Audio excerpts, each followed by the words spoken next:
Bienvenidos a una entrega más de su canal Cristian Castillo TV.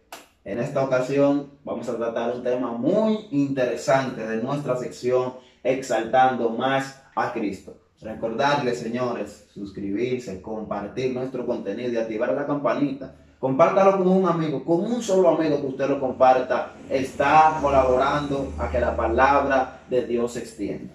Sin quitarle más tiempo, en el día de hoy vamos a tratar un tema muy interesante y es el valor de la sangre de Cristo. Comenzamos.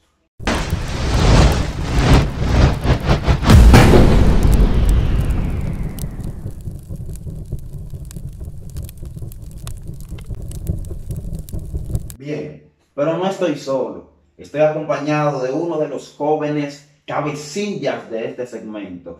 Es mi hermano y amigo, mi fiel compañero, Miqueas Gabriel Porter. Dios te bendiga, Cristo. Dios te bendiga con una mano muy especial. Bendecimos la vida del público que nos está viendo en este momento. De verdad que nos sentimos honrados y privilegiados por estar en este segmento. Y es así, para estar dándole una palabra de aliento, una palabra de levantamiento a cada persona que nos está sintonizando y que nos está oyendo en esta hora. Sin más preámbulo, vamos a estar leyendo en el libro de Juan, su capítulo 1, verso 1. Libro del apóstol Juan, su capítulo 1, verso 1. Dicen de la siguiente forma: en el principio era el verbo, y el verbo era con Dios, y el verbo era Dios.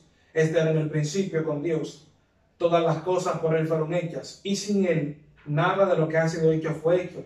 En él estaba la vida, y la vida era la luz de los hombres. La luz en las tinieblas resplandece, y las tinieblas no prevalecieron contra ella. Aleluya. Que el Señor haga bendición a su santa y bendita palabra.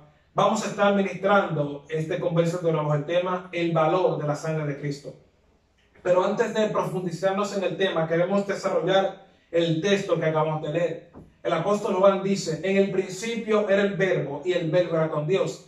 Cuando el apóstol Juan, está expresando esto, inmediatamente me voy a lo que es el libro de Génesis, cuando Dios dijo: hágase la luz, y se hizo la luz. Empecé a investigar y a profundizarme, y pude entender de que el apóstol Juan, cuando está expresando esto, dice: en el principio era el verbo, dando a entender de que Jesús en esa oración hace la función del verbo y la función del sujeto. ¿Por qué? Porque el verbo es aquello que indica acción y movimiento en una oración.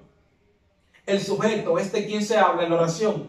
Cuando Juan expresa esto, se da a entender de que Jesús fue aquel que tomó forma por la palabra que Dios desató, tomó forma de luz y se manifestó a los hombres por medio de la palabra que Dios había hablado.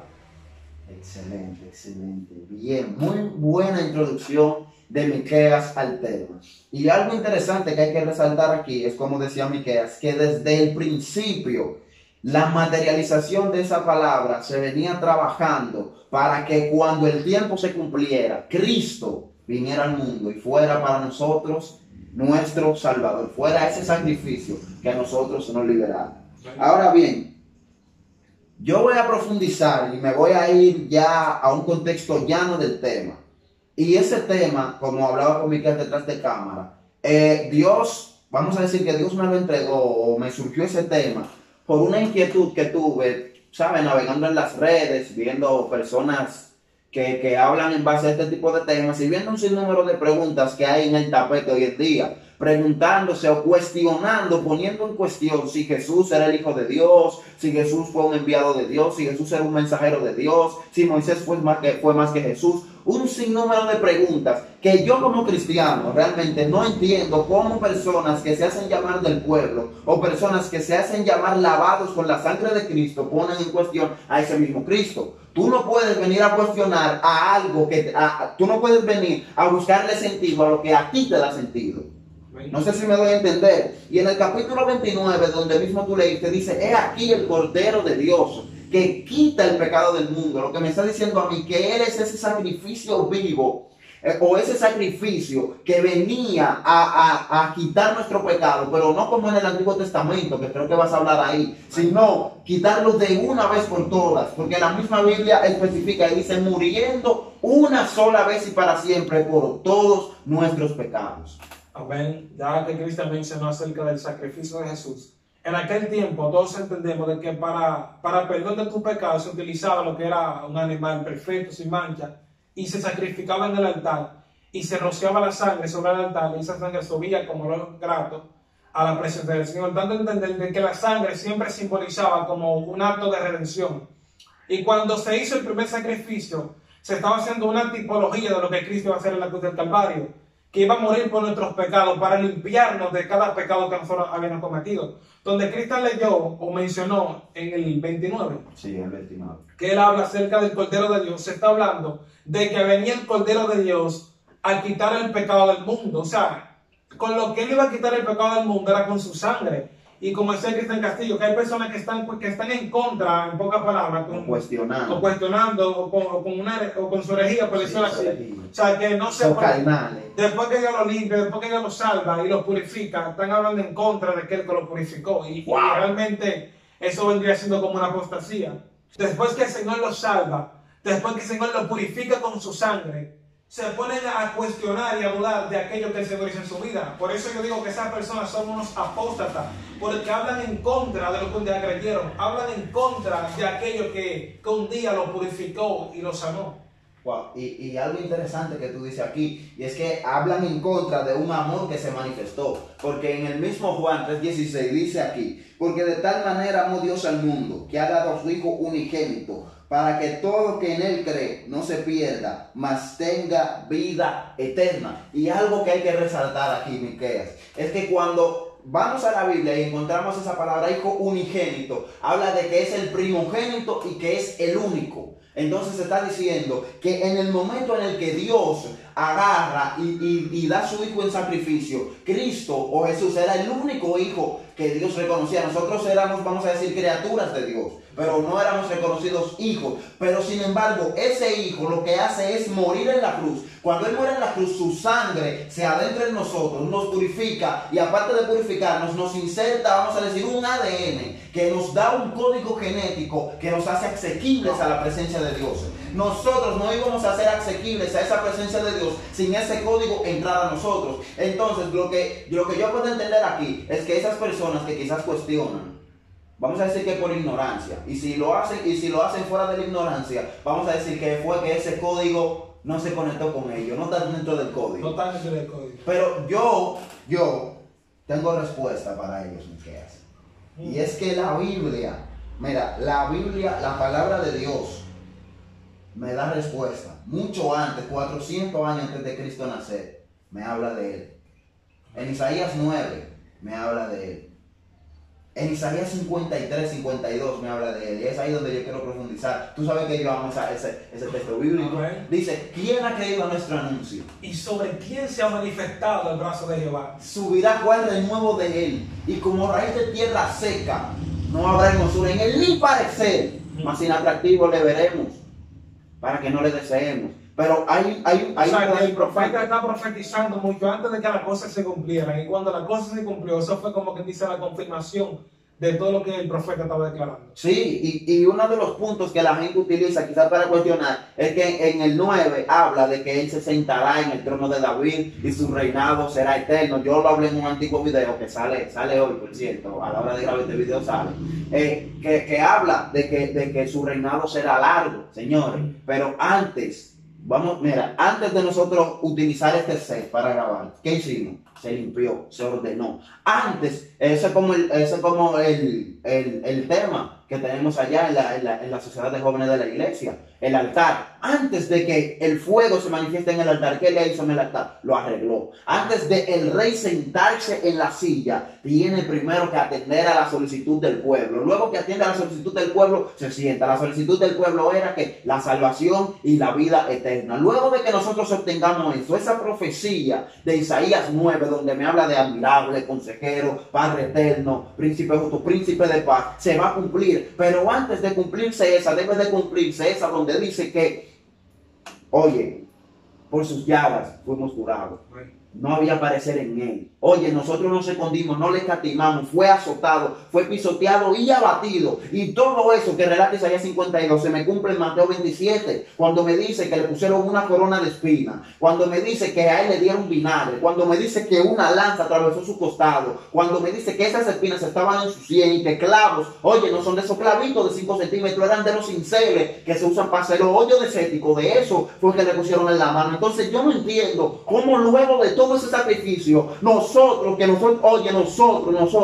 nos ponemos a cuestionar que Él haya muerto por nosotros, nos ponemos a cuestionar el valor de ese sacrificio, es que su sangre valió tan poco, para que hoy en día nosotros lavados con su sangre lo estemos cuestionando. Eso, oye, yo te dije que venía revolteado, eso no se lo acepto a nadie. Mire, usted puede dudar de Moisés, usted puede dudar de Elías, puede decir que David era mujeriego, puede decir que Salomón hizo lo que le dio su gana, pero con el que vino y se colgó en ese madero y se hizo maldito en el madero, como me habla la Biblia, nadie.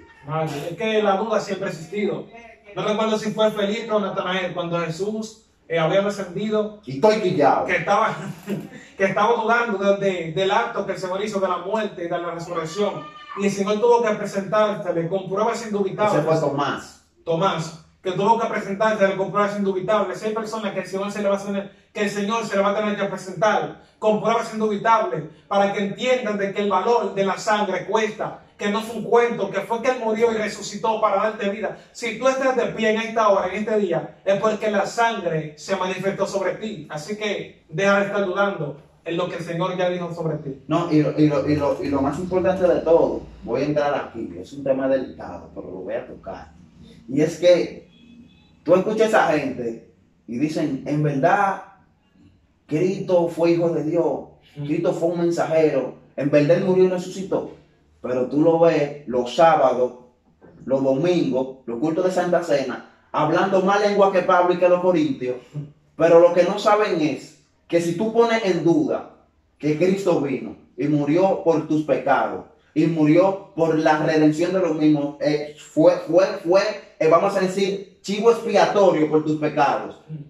Y tú me vienes a mí a decir después que tú sí crees en el Espíritu Santo, donde el Espíritu Santo fue lo que Cristo dejó. Entonces, si según tu Cristo no tiene poder, ¿cómo tú crees que el Espíritu Santo se va a manifestar si fue Cristo que lo dejó y tú estás dudando de Cristo? Es que para una persona que cree en el Espíritu Santo, primero tiene que creer en el cual Dios envió aquí a la tierra, que fue Jesús. Ese hombre que murió, porque cuando Él murió por nuestros pecados, Él ascendió al cielo y dijo de que a los discípulos que no se moverán de Jerusalén, porque dentro de pocos días iba a mandar al Espíritu Santo. Y Él envió el Espíritu Santo, y ese Espíritu Santo se expandió a tantas personas que hasta el sol de hoy sigue vigente viviendo en nuestras vidas. Si tú crees en el Espíritu Santo, tú tienes que creer en Jesús, que fue como quien dice el medio por el cual el Espíritu Santo vino aquí a la tierra. Mira, y algo que yo estaba viendo en uno de esos videos, que alguien dijo que se preguntó que si era necesario que Cristo muriera realmente. Que si Cristo convenía en predicar el mensaje, no nos salvábamos. Daniel no predicó. Isaías no predicó. ¿Quién hizo más señales que Elías? Y Elías no predicó. ¿Quién hizo más prodigios que Eliseo? Eliseo no predicó. Moisés no abrió el mar rojo. ¿Y qué hacía el pueblo? Bueno, el ejemplo más simple, Moisés, que para mí Moisés, y perdonen la comparación, no cabe comparación porque Jesús es el hombre más importante que pisó la tierra. Pero Moisés como que él que tiene un poquito de similitud con la historia de Jesús. Sí, es tanto así que el mismo Dios le llamó, Moisés, tú vas a ser un Dios para este pueblo. Entonces entendéis que Moisés cargaba algo. Y Moisés fue uno de los patriarcas que apareció en el monte de la transfiguración. Dando a entender que Moisés era el final. Entonces, ¿pero qué pasa con Moisés? Cuando Moisés agarra y abre el mar rojo y llegan al lugar que iban a llegar, que van caminando por el desierto para irse al monte Sinaí a adorar a Dios, ¿qué sucede cuando el pueblo le empezó a dar hambre? ¿Qué le dijo el pueblo a Moisés? Que era mejor morirse en Egipto. ¿Qué le dijeron cuando Faraón empezó a perseguirlo? Que era mejor morirse en Egipto. Te estoy diciendo de un hombre que fue utilizado para manifestar 10 plagas. Un hombre que abrió el mar. Un hombre que cuando él llegó tuvo una columna de nube y una de fuego alrededor tuyo. Y tú estás cuestionando a ese hombre. Entonces tú me estás diciendo a mí que quizás el predicar, y oye, que el predicar no es malo, que a eso Cristo nos mandó, que el predicar, que el hablarle con señales, el hablarle con todas esas cosas, señores, no es el motor principal para que una persona se salve. Oye, y eso quizás eso lo pongan en cuestión y en tela de juicio, pero yo con toda mi responsabilidad lo digo. Miquea, el predicar, el dar testimonio son esenciales para que una persona alcance la salvación y pueda ser inspiración a otra persona. Pero la misma Biblia dice que solo el Espíritu Santo convence de qué? De arrepentimiento, te convence de pecado. Eso es lo que entra a tu corazón y te hace arrepentirte. No son las buenas obras. Si fuera por eso los católicos, tú supiste, no es por buena obra. Que en el Antiguo Testamento era por obra que se hacían las cosas. Pero ahora, ¿por qué? Por poder de Dios, señores. Amén. Y es tanto así, perdón, que también los discípulos en una ocasión cuando se presentaron, diciendo al Señor, hicimos tal cosa, o sea, que hicieron señales, hicieron prodigios, dando a entender que el Señor le dijo que ustedes no se van a salvar por lo que ustedes hagan, sino porque tengan el Espíritu Santo, que es quien te limpia, que es quien te purifica y te limpia de pecado. Mira, y ahora que tú hablas de eso, me recuerdo de una canción de Jesús Adrián Romero, que se llama Si hubiera estado allí. Él empieza a hablar y dice que si hubiera estado en el momento de la crucifixión, él hubiera evitado que colgaran a Jesús, quizá hubiera evitado que le pusieran los clavos, quizá hubiera evitado que le rompieran el vestido. Pero en un momento él reflexiona, y esa reflexión, yo quiero que tú, que ves este video, la hagas realmente porque es importante. Él empieza a reflexionar y dice, pensándolo más bien, también yo estaba allí, yo fui quien te golpeó, el que tu costado hirió. Yo fui el que te colocó la corona de espina. Oye, eso, mire, y ahora mismo siento como ese peso. Y es que en realidad, señores, nosotros no somos diferentes a esa persona que colgaron a Jesús.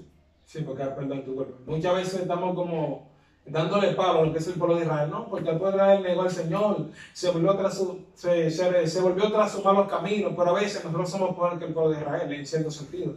Y a veces criticamos a Israel y le damos palo. Pero nosotros, lo que menos, señores, debemos de hacer es poner o tirar por el suelo esa sangre. Esa sangre es vida. Esa sangre es más importante que el respirar.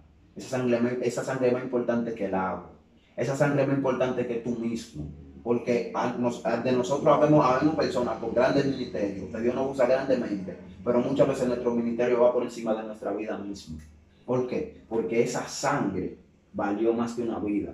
Trascendió y lo más esencial, me lo habla en Colosenses.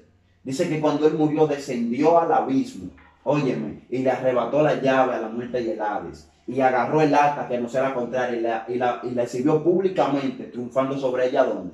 En la cruz. Amén. El lugar que para Cristo fue un lugar de maldición, un lugar de dolor, porque la misma Biblia dice que todo aquel que era colgado en un madero era maldito, que era un lugar de dolor. Todo eso se convirtió en bendición para nosotros. El martirio que sufrió Cristo. ¿Tú sabes lo que es, Miquea? Tú viví la vida entera en una comunión. Mira, yo no voy a ir más lejos. Tú sabes que somos humanos. Muchas veces nosotros estamos en un nivel de gloria que decimos, yo no peco más, yo no fallo más. Y llega el momento quizá en donde nos llegue esa dejadez y sentimos que Dios se aparta de nosotros. Tú sabes el vacío que se siente. Sí. Tú sabes el vacío que se siente. Y nosotros que vamos a decirte... nosotros sentimos la presencia, nosotros estamos englobados de la presencia, pero no estamos quizá en el nivel de tener la presencia desde que nacimos hasta el día que vamos a morir. Sin embargo, Cristo, que nunca pecó, que tuvo a Dios desde el principio, Miquea, que en ese momento en la cruz grita y dice, Elí, Elí, lama sabachthani, diciendo, Padre, ¿por qué me has abandonado? ¿Sabes lo que me entender a mí, Miquea? Que el dolor más grande era sentir que Cristo, que Dios se apartó de él. Entonces, que esa sangre no haga, o que el cuestionar esa sangre no haga que nosotros nos apartemos de Cristo. Así que este es el valor de la sangre de Cristo. Una sangre que nos dio la salvación, nos dio vida eterna y vida en abundancia. Así que lo que más que podemos hacer es serle fiel a Cristo y no cuestionar su sacrificio, que gracias a él nosotros podemos alcanzar la vida eterna. Que el Señor te bendiga, Dios te guarde. Y esto es Cristian Castillo TV.